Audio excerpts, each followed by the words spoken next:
Hi, welcome to Japanese craft beer reviews. And today we're going to begin a series of beers from the brewery which is called Ise Kadoya. And this is a kind of long-standing Japanese craft brewery. They've been around for a while. And in fact, as a sake brewery, the company has been around since 1575. As a craft brewery, they started in 1997, and they're quite well established in Japan, and they're generally regarded as one of the better craft beer breweries in the country. And so they opened in 1997. The founding company, the relative of one of the founders, is named Suzuki Naohiro.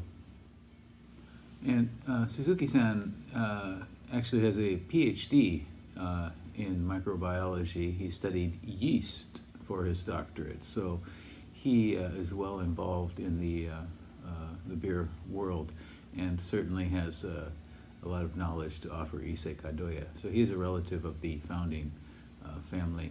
The name Ise Kadoya refers to the city of Ise, and Kadoya to the family name of the founding sake brewing family. And they're quite well known across Japan. They have a variety of different beers, several souvenir beers, including their Shinto beer line, which you often see as a souvenir kind of beer to take away from the Mie area. And I don't like to say it, but they are one of the early adopters into the Tap Marché program, which was Kirin's attempt to kind of co-opt the craft beer scene in Japan by putting cheap tap systems into any bar or restaurant that wants to have them and allow them to offer craft beer. Primarily Kirin Spring Valley beers, but also a number of real craft beers such as Ise Kadoya. And a number of breweries have participated in that, and I'm kind of disappointed that they are one of them. But they opened a new brewery in 2018 called the Shimono Brewery. They expanded, and they have a number of restaurants as well. In Ise, they have two tap areas. They have a restaurant in Naiku Mai, which is in front of what's called the Inner Shrine. Ise is famous for a very large Shinto shrine, a very important Shinto shrine in Japan. And Naiku is one of the areas, and they have a restaurant there with 6 taps, and then Geku Mai shop with 4 taps outside of it. And at the brewery itself, or the old brewery, the old sake brewery, they have a shop. And in Tokyo, they have 2 restaurants, one in Shinjuku and one Yaesu, and so you can get a lot of their beers at a variety of places. And recently, in the last couple years, they have been putting out many limited and seasonal beers, many one-offs as well. The head brewer is now a man named Deguchi, and he really knows what he's doing. He appears often at tap takeovers at different places in Japan when they do a tap takeover for Ise Kadoya beer.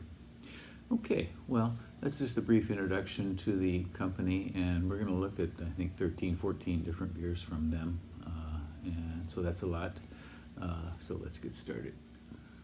The first beer we're going to look at from Ise Kadoya is a new one, and it's a lager, and they call it a Munich-Style Helles, and it is a 5% beer, 18 international bittering units. And on RateBeer, this one has no ratings. It's so new, and Untapped 13 ratings only at 3.73 average score out of 5. So it's a Munich style. The lager, the Helles style, is kind of distinct from the German Pils style. Pils will have more spicy hoppiness, and the Munich style will be breadier, more malty, malt forward, and breadier sort of flavor to it. They use German Pilsner malt for this and Satz hops, which to me would signal a Pilsner rather than a Helles. So we'll see how it goes. This is made to honor their new factory, their Shimono factory in 2018, and it's one of their newer beers. I know that sounds like a long time ago, but it is one of their newer beers. There are no ratings on RateBeer for this whatsoever. So let's give this one a go, shall we?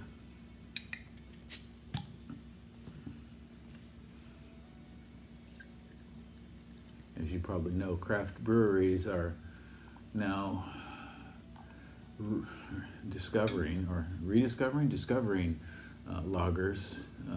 Of course, the craft beer movement was largely, not largely, but was partially a response to lousy lager beers, and in the United States, definitely lousy lager. In Japan, the major breweries have made very good lagers for a number of years, and they still do. But craft brewers are kind of discovering this style and finding that it is a great style of beer, very subtle, not the easiest one in the world to make, and very different from an ale. So the thing with a lager is the ingredients are simple, and you don't have many chances to mask any mistakes that you make, as you might in a bigger beer, beer with more hops, more malt, more adjuncts that would mask the flavors that might mask any kind of mistake. So let's give this one a go. Okay. It does have I can sense the Pilsner malt for sure. It does seem a little bit bready, yeah.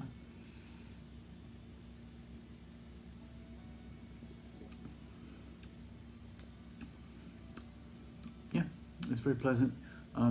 Seems kind of like in between a malt and a pill, or a Helles and Pils.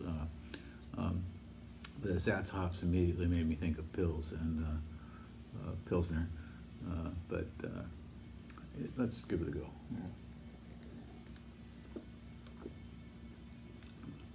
Okay, yeah, it is quite bready, pleasant, very lightly sweet.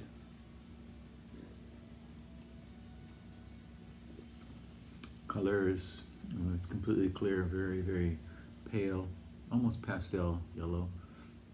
There's some stuff hanging out in the middle here. This is unfiltered. Could it be unfiltered?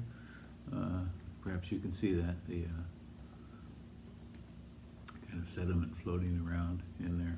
Carbonation is pretty minimal, very light. Okay, so it seems to me like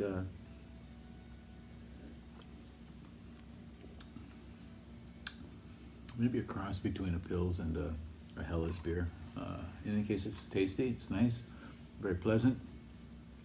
Nothing to really write home about or to video home about, but we will do that anyway. So you might want to give this one a go.